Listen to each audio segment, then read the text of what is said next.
What's up, Hellbound friends? Welcome back to Philosophically Godless. I'm the Atheist Rationale. Now, I know I'm not your favorite cartoon straw man. I'm not even a cartoon. But none of that really matters because the Godless Iowan has asked me to gift you my rather mediocre presents. And I know what you're thinking. Who the fuck is this guy and why does he look like he's 16? Honestly, I couldn't tell you, but I make atheist videos, you know, goofing on cringe, debunking Christian apologetics, and I really like calling out people like Matt Powell and Steven Anderson. I also make a lot of really bad jokes and reference a lot of TV shows. If that's something that interests you, consider subscribing to the channel, and if not, watch this video anyway and consider it a trial run. I think you're gonna want to stick around today though, because I got something extra special for you guys. I'm gonna introduce to you today a guy by the name of John St. Julian Baba Wanyama, a man with a rather peculiar obsession with Jim Carrey, and an even more peculiar obsession with something called the sacred secretion. I couldn't miss a chance to try and get this video on today if I can, because something very profound has happened inside the public eye. It was Jim Carrey speaking about the sacred secretion. Let's roll my intro and dive right the fuck in.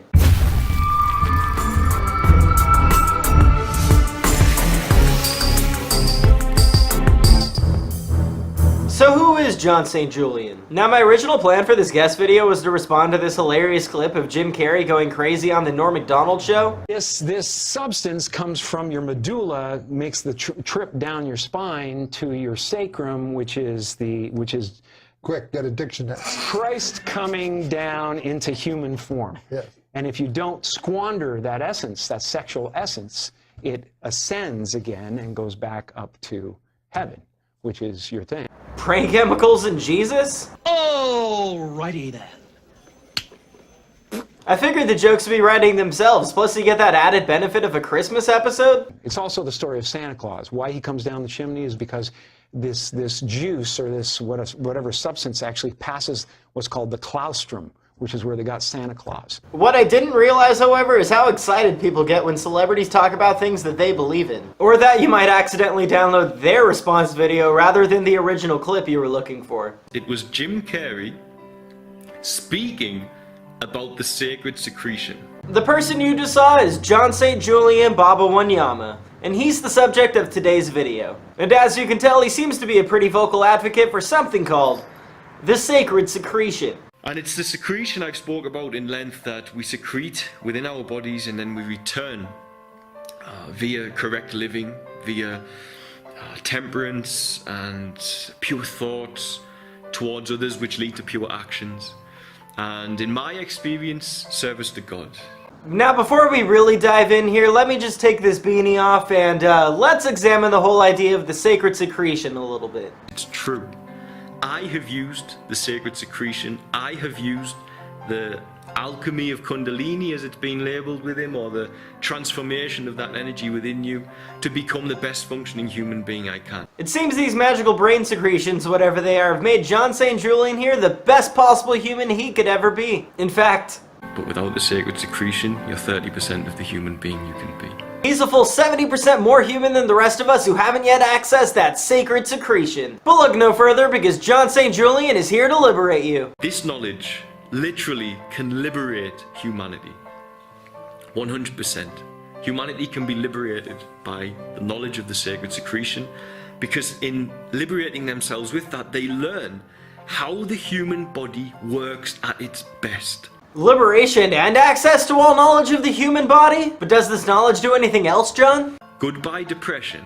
Goodbye lack of temperance. Goodbye sexual immorality. Goodbye pornography addictions. Goodbye alcohol addictions. Goodbye drug addictions.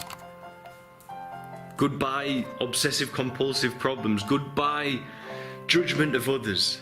Goodbye nearly all negative behaviors. Ah yes, not only does this sacred secretion thing take away all your negative behaviors and your depression, but it also takes away that weird urge of yours to troll the MILF section on Pornhub.com. I mean, at least if that's what you consider to be sexually immoral. Oh, and that chemical imbalance that required medical intervention? Gone! And all you need to do is preserve the sacred secretion. God, I really hope that's just brain chemicals, because that's an innuendo if I've ever heard one. All jokes aside, I am gonna have to get serious here because unfortunately, everything you just heard John St. Julian say, he believes wholeheartedly, and I'm here to explain to you today exactly why all those ideas are a lot more dangerous than they seem to be on the surface. But before I can do that, I have to return to the question that preceded my intro. Who is John St. Julian? Now, John is a very interesting fellow, to say the least. He started a charity about 4 years ago called Share Tanzania, and I guess he did it because God told him to? And in all honesty, it looks like the charity does a lot of real good for the people in Tanzania. They provide hundreds of impoverished children throughout Tanzania with access to medical care, food, and even education. And if the guy is helping out so many people, I can really get down with that. It's really hard to escape the cycle of poverty. I myself was barely able to escape homelessness with a nice combination of grant money from school and having 1 or 2 jobs to go along with it. And even with that, my girlfriend and I have to help each other out just to barely make it. And that's not to say that we have it the worst, because there's so many factors that go into it that make it much harder for a lot of other people. Like the Children Share Tanzania helps, for instance. I mean, not only do they live in a country that just doesn't have the same kind of resources that a country like the United States has, but a lot of the children he takes care of are orphans. Some of them also suffer from HIV or were victims of child abuse and needed somewhere to go. A portion of them are even children with disabilities or conditions such as autism or Down syndrome. And to top it all off, he even has a dog rescue that houses over 60 dogs. There's no denying he's doing a lot of good here. He for sure helps hundreds of children and even a lot of dogs. It just starts to get weird the more you look into it. You see, part of Share Tanzania is the Feather's Tail Children's Village. This just happens to be where John St. Julian lives with those 98 children, 48 of which are special needs children. He also seems to take in some of the mothers of these children as well. However, while they do have an on-site physiotherapist and an on-site occupational therapist, which I assume helps tremendously, the only listed requirement to be on staff in the village for the special needs children is to literally be a parent of a special needs child. While I don't doubt the fact that being a parent can provide a lot of help, you should probably have more qualified staff there around the clock in order to take care of these children. Especially if a large portion of these children have HIV or AIDS, because a physiotherapist in that situation just isn't going to cut it. But I guess it's good they have an NGO vehicle that's an hour away from the hospital, right? In fact, why have a village at all instead of something in the main city closer to the hospital? Looking into Feather's Tail Children's Village, I noticed that it's presented pretty magically, at least on John St. Julian's YouTube channel. John produced a video for a comic book that he wrote entitled Feather's Tail Comic, Joshua's Story. The video features the story of a boy named Joshua and his sister Miriam. Both of them are dealing with an alcoholic father who in a drunken stupor killed his daughter's boss. And after finally summoning up the courage to run away from their father, they're greeted by a magical bird who leads them on the road to Mount Kilimanjaro. And well, Share Tanzania's Feathertail Village is located near the Kilimanjaro Mountains. Hold on to that thought though. Now remember how I told you John St. Julian was called by God to start his charity? Well, feathers to him seem to be messages from God, and this seems to be where he drew the inspiration to name his village. Just listen to the guy. Now, I receive feathers as a sign from God. They are a sign of comfort for me, and also can lead me in the right direction of where I need to go. You see the moon rising above me. And I called the children's village, where we are now, Feather's Tail, due to these feathers. Now think about it for a second. John St. Julian believes he gets messages from God, sometimes directly and sometimes through the use of feathers. This I would think implies that he's pretty special. Then he distributes a comic book that just so happens to depict 2 children that deal with the exact same problems that a lot of the children in his village just so happen to have dealt with as well. Then those 2 children seem to be saved by the same kind of messages that John gets, only to be led in the direction of the Feather's Tail Children's Village. What kind of message does this give to the children who read the comic? What kind of message does this send to a child in need who might find this comic but hasn't exactly found the village yet? Come to think of it, what kind of message does this send to the children in the village who are reading the comic? Does it not sort of mythologize the whole concept of the village as some sort of God-ordained safe haven for the children? And is John St. Julian held up as some sort of Christ-like figure? While I'm not exactly sure about the whole demagogue thing, it doesn't really help Julian at all that he secretly runs a church inside the village based around all of this bullshit. And why exactly does the village need a church anyway? That shouldn't be something you need in your village in order to take care of the children. It honestly just takes away from the resources you could be using to get those children, you know, people more qualified than mothers that can help in those emergency situations when you're dealing with children suffering with HIV and AIDS. If you're wondering why I'm saying the church is a secret, it's because the church isn't mentioned on any of the charity websites. Not the official government website for the charity, not in anywhere of the legal documents for the charity that lists its operations and objectives, not even on the official website for Share Tanzania, which just so happens to have an entire section dedicated to the Feathers Tail Children's Village. In fact, the only reason I know he has a church on the property in the first place is because I sifted through hours and hours of his content until I found this. Many people call it, oh, there's a preacher in the background. There's a preacher using a megaphone in the village, so if you hear something, that's what it is. That's from the same clip where he talks about those godly feather messages, by the way. Now, the fact that he's running this church out of the charity should be a little concerning. First off, the charity is funded entirely through donations. In the government financial documents for his charity, he lists most of the avenues for financial donations. Since Patreon is advertised as another medium for Share Tanzania, I could only assume that it's included in their final calculations. With all that being said, seeing as how this is a non-profit charity, he's actually required to list all the expenditures, what services everything goes to, and what activities are actually taking place at the children's village. He seems to purposely leave the church out, more than likely because in order to keep the church running, he has to dip into those donations. And well, the church doesn't directly in any way provide for the welfare of those children. It's an entirely selfish venture on John St. Julian's part, and worst of all, it takes away from the resources he could be using to provide for those kids. Oh, and I know it's his church because he says so when he visits the forest where God told him to start it.